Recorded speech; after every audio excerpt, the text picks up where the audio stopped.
নিজেরই রক্তের আপন বোন যখন জেলে বসে খুনের সুপারি দেয় তখন রক্ত দিয়ে লেখা হয় এক ভয়ঙ্কর প্রতিশোধের গল্প। কিন্তু দুলালি কি পারবে এই রক্তক্ষয়ী চক্রান্ত পার করে টিকে থাকতে? দুলালির জীবনের এই নতুন প্রভাতে চারদিকের অনাবিল শান্তি ও আনন্দের বন্যা বয়ে চলে, কিন্তু সংসারের জটিল রাজনীতি আর মানুষের হিংসা কুটিল মনোভাব যে কতটা বিপজ্জনক হতে পারে তা সে হারে হারে উপলব্ধি করতে পারে। দাদুর অকৃত্রিম ভালোবাসা আর স্নেহ ছায়ায় সে নিজেকে নতুন করে গড়ে তোলার দৃঢ় সংকল্প গ্রহণ করে। প্রতিদিন সকালে দাদুর সঙ্গে বাগানে হাঁটা এবং সংসারের নানা দিক নিয়ে আলোচনা করা তার অভ্যেসে পরিণত হয়। দাদু ও নাতনিকে কাছে পেয়ে জীবনের শেষ বয়সে এক নতুন উদ্দীপনা খুঁজে পান। তিনি দুলালিকে শুধু পরিবারের উত্তরাধিকারী হিসেবে নয়, বরং এই বিশাল সামাজিক ও ব্যবসায়িক সাম্রাজ্যের যোগ্য কাণ্ডারি হিসেবে গড়ে তোলার কাজ শুরু করেন। শহরের নামিদামি বিশ্ববিদ্যালয়ের অধ্যাপকদের বাড়িতে ডেকে এনে দুলালিকে অর্থশাস্ত্র, আইন ও সামাজিক ব্যবস্থাপনার বিশেষ শিক্ষা দেওয়ার ব্যবস্থা করা হয়।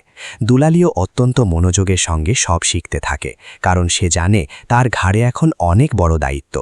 কেবল বিলাসবহুল জীবনযাপন করা তার লক্ষ্য নয়, বরং সমাজ সেবা ও দরিদ্র মানুষের কল্যাণে এই অর্থ সম্পদ সঠিকভাবে প্রয়োগ করাই তার মূল উদ্দেশ্য।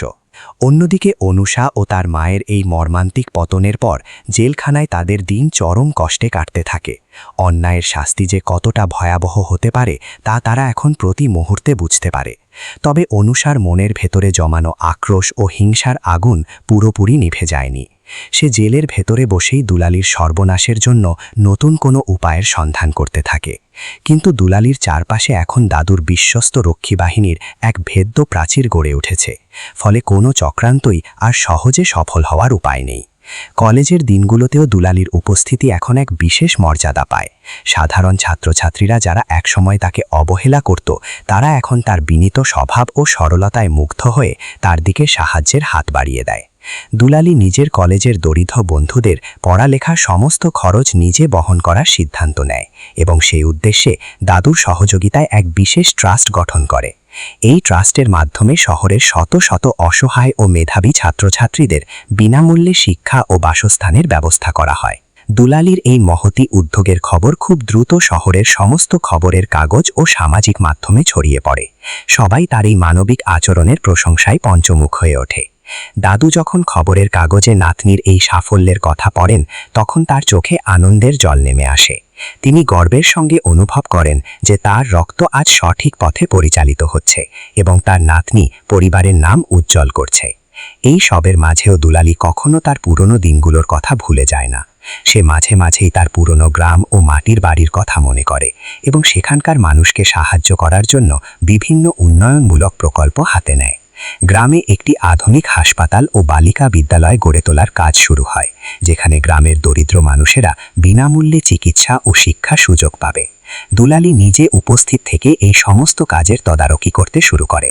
গ্রামের মানুষ তাদের ঘরের মেয়েকে এভাবে এক বিশাল সাম্রাজ্যের মালিক হিসেবে দেখে এবং একই সঙ্গে তাদের কল্যাণে কাজ করতে দেখে আনন্দে আত্মহারা হয়ে পড়ে।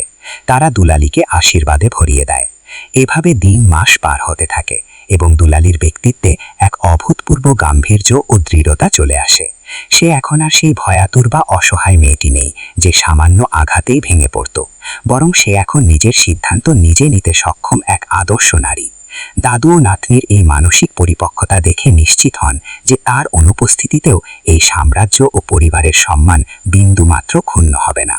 তিনি দুলালির হাতে ব্যবসার সমস্ত মূল কাগজপত্র তুলে দেওয়ার সিদ্ধান্ত নেন এবং এক বিশাল সামাজিক অনুষ্ঠানের আয়োজন করেন, যেখানে শহরের সমস্ত প্রভাবশালী ব্যক্তিবর্গ, ব্যবসায়ী ও সরকারি কর্মকর্তাদের আমন্ত্রণ জানানো হয়। এই রাজকীয় অনুষ্ঠানে দাদু সবার সামনে আনুষ্ঠানিক ঘোষণা করেন যে আজ থেকে দুলালি এই সমস্ত স্থাবর ও অস্থাবর সম্পত্তির একমাত্র সর্বময় কর্ত্রী এবং তার সিদ্ধান্তই পরিবারের চূড়ান্ত সিদ্ধান্ত হিসেবে গণ্য হবে। উপস্থিত সবাই করতালির মাধ্যমে এই ঐতিহাসিক মুহূর্তকে স্বাগত জানায়। দুলালির চোখে তখন একদিকে আনন্দের জল আর অন্যদিকে এক বিশাল দায়িত্ব পালনের অঙ্গীকার ফুটে ওঠে। সে মঞ্চে দাঁড়িয়ে অত্যন্ত সুন্দর ও সুচিন্তিত বক্তব্যে সবাইকে জানিয়ে দেয় যে এই ধন সম্পদ কেবল তার ব্যক্তিগত ভোগের জন্য নয়, বরং সমাজের পিছিয়ে পড়া মানুষের জীবনমান উন্নয়নের কাজে তা ব্যবহৃত হবে। তার এই পরিপক্ক ও মানবিক বক্তব্যে উপস্থিত প্রতিটি মানুষের হৃদয় ছুঁয়ে যায়। সবাই বুঝতে পারে যে এক নতুন যুগের সূচনা হলো, যেখানে অহংকার বা ক্ষমতার দাপট নয়, বরং ভালোবাসা, মানবিকতা ও ন্যায়ের শাসন প্রতিষ্ঠিত হবে। দুলালী তার জীবনের এই নতুন অধ্যায় দাদুর পাশে দাঁড়িয়ে এক সুন্দর ও উজ্জ্বল ভবিষ্যতের দিকে এগিয়ে যায়, যেখানে কোনো অন্ধকার চক্রান্ত বা ষড়যন্ত্র আর তার আলো ঢাকতে পারবে না। দুলালীর জীবনের এই নতুন অধ্যায়ে রাজপ্রাসাদের চার দেয়ালে কেবল ধনসম্পদের ঝলকানি ছিল না, ছিল এক বিশাল দায়িত্বের গুরুভার। দাদুর কাছ থেকে সমস্ত প্রশাসনিক ক্ষমতা হাতে পাওয়ার পর সে নিজেকে কেবল প্রাসাদের বিলাসবহুল ঘরে বন্দি করে রাখেনি, বরং প্রতিদিন সকালে উঠে সমস্ত এস্টেটের কাজ নিজে পর্যবেক্ষণ করতে শুরু করে। কর্মচারীদের সুখ দুঃখের কথা শোনা, তাদের বকেয়া বেতন মিটিয়ে দেওয়া এবং এস্টেটের নানা অসঙ্গতি দূর করার কাজে সে মনোনিবেশ করে। দাদুর বয়স হয়েছে, তাই তিনি নাতনির এই দায়িত্বশীল রূপ দেখে অত্যন্ত আশ্বস্ত বোধ করেন এবং পেছনের সারিতে থেকে তাকে কেবল পথ প্রদর্শকের মতো পরামর্শ দিতে থাকেন। দুলালী বুঝতে পারে যে কেবল দানছত্র খুলে বসে থাকা কোনো স্থায়ী সমাধান হতে পারে না, তাই সে এলাকার যুব সমাজের জন্য কারিগরি শিক্ষা ও কর্মসংস্থানের সুযোগ তৈরি করার এক দীর্ঘমেয়াদী পরিকল্পনা গ্রহণ করে। শহরের উপকণ্ঠে একটি বিশাল জমিতে আধুনিক মেকানিক্যাল ও প্রযুক্তিগত প্রশিক্ষণ কেন্দ্র গড়ে তোলার কাজ শুরু হয়, যেখানে গ্রামের শত শত তরুণ তরুণী বিনামূল্যে আধুনিক প্রযুক্তি ও যন্ত্রপাতির প্রশিক্ষণ নিতে পারবে। এই দূরদর্শী পদক্ষেপে স্থানীয় প্রশাসনের পাশাপাশি সাধারণ মানুষের মনে দুলালীর প্রতি শ্রদ্ধাবোধ বহুগুণ বেড়ে যায়। এদিকে জেলখানার চার দেয়ালের ভেতরে অনুষা ও তার মায়ের দিনগুলো অত্যন্ত বিভীষিকাময় হয়ে উঠেছিল। এতদিন যারা রাজকীয় হালে দিন কাটিয়েছে, তাদের কাছে জেলের কঠোর জীবনযাপন অত্যন্ত যন্ত্রণাদায়ক মনে হয়। অনুষার মা প্রতিনিয়ত নিজের ভুল বুঝতে পেরে কাঁদতে থাকে, কিন্তু অনুষার ভেতরের আক্রোশ ও প্রতিশোধের আগুন এত সহজে নিভে যাওয়ার ছিল না। সে জেলের ভেতরে থাকা কিছু দুষ্কৃতকারীর মাধ্যমে শহরের বাইরের এক অপরাধী চক্রের সঙ্গে যোগাযোগ স্থাপন করার চেষ্টা করতে থাকে। অনুষার একটাই লক্ষ্য, যে কোনো মূল্যে দুলালীকে চিরতরে শেষ করে দেওয়া এবং দাদুর মন ভেঙে দিয়ে আবার সেই এস্টেটের দখল নেওয়া।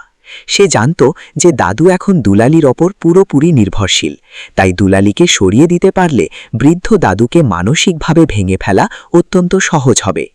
এই উদ্দেশ্যে অনুষা তার মুকানো কিছু নিজস্ব জমানো টাকা ব্যবহার করে পেশাদার গুন্ডা দলকে আগাম সুপারি দেয়। তারা সুযোগ খুঁজতে থাকে কখন দুলালী একা বের হবে কিংবা কোনো নির্জন স্থানে যাবে।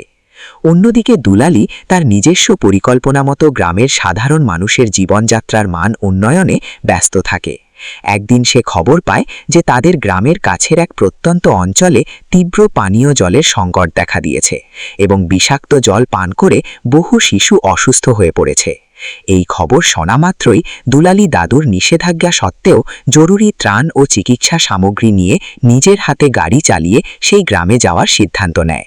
দাদু তার নিরাপত্তার কথা চিন্তা করে সঙ্গে একদল সশস্ত্র নিরাপত্তা রক্ষী পাঠাতে চান, কিন্তু দুলালী বিনীতভাবে জানায় যে সে যদি অত লোক লস্কর নিয়ে যায় তবে সাধারণ মানুষ তার কাছে ঘেঁষতে ভয় পাবে, তাই সে কেবল তার দুজন বিশ্বাসী চালক ও সহকারীকে নিয়ে রওনা হয়। আর ঠিক এই সুযোগেরই অপেক্ষায় ছিল অনুষার ভাড়াটে অপরাধী দলটি। তারা আগেই খবর পেয়েছিল যে দুলালী শহরের মূল রাস্তা ছেড়ে নির্জন গ্রামীণ পথ দিয়ে যাবে। দুপুরের দিকে দুলালীর গাড়ি যখন এক ঘন জঙ্গল ঘেঁষা আঁকাবাঁকা নির্জন রাস্তা দিয়ে যাচ্ছিল, ঠিক তখনই পথের মাঝে একটি বিকল ট্রাক দাঁড় করিয়ে রাস্তা বন্ধ করে রাখা হয়। দুলালীর গাড়ি থামতে বাধ্য হয় এবং মুহূর্তের মধ্যে জঙ্গল থেকে ৪-৫ জন সশস্ত্র লোক বেরিয়ে এসে গাড়িটি ঘিরে ফেলে। চালক প্রতিহত করার চেষ্টা করলে তাকে মারাত্মকভাবে আঘাত করা হয়। দুলালী বুঝতে পারে যে সে এক ভয়ঙ্কর বিপদের মুখোমুখি, কিন্তু সে ভয় পেয়ে দমে যাওয়ার পাত্রী নয়। সে গাড়ি থেকে নেমে এসে অত্যন্ত সাহসিকতার সঙ্গে ডাকাতদের সামনে দাঁড়ায় এবং তাদের পরিচয় জানতে চায়। অপরাধীদের সর্দার হেসে উঠে বলে যে তাকে শেষ করার জন্যই তাদের পাঠানো হয়েছে এবং বিনিময়ে তারা মোটা অঙ্কের টাকা পেয়েছে। দুলালী কাল বিলম্ব না করে তাদের বোঝানোর চেষ্টা করে যে অন্যের প্ররোচনায় অপরাধ করে তারা নিজেদের জীবন ধ্বংস করছে। কিন্তু অপরাধীরা যখন আক্রমণের উদ্দেশ্যে এগিয়ে আসে, ঠিক তখনই এক অপ্রত্যাশিত ঘটনা ঘটে। আসলে দাদু নাতনির ওপর সম্পূর্ণ নিশ্চিন্ত হতে পারেননি।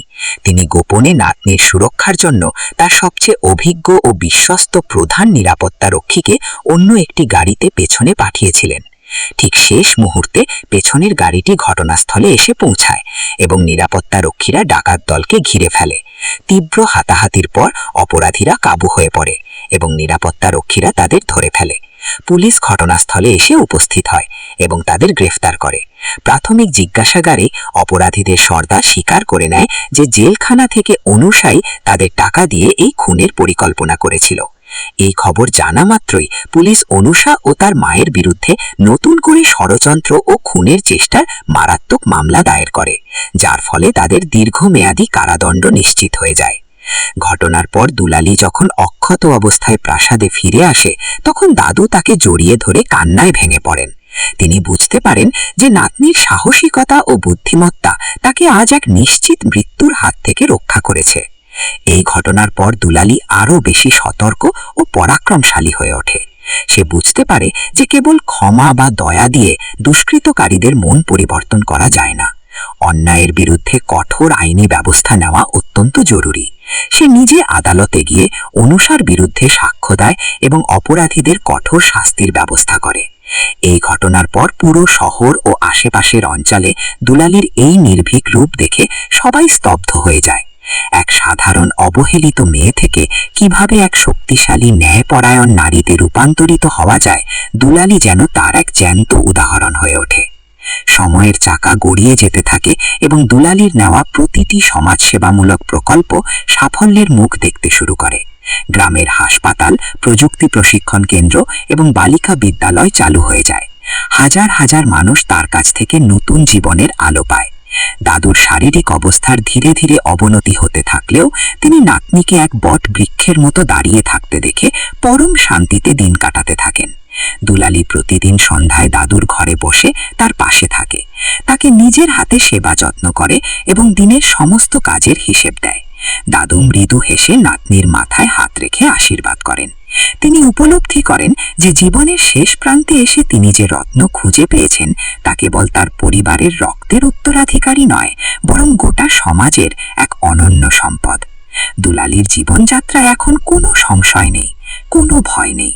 সে তার সততা, বুদ্ধি ও ভালোবাসার শক্তিতে সমস্ত ষড়যন্ত্রের অন্ধকার দূর করে এক উজ্জ্বল ও সুন্দর ভবিষ্যতের দিকে এগিয়ে চলে, যেখানে অন্যায়ের কোনো স্থান নেই, কেবল ন্যায়ের জয় জয়কার।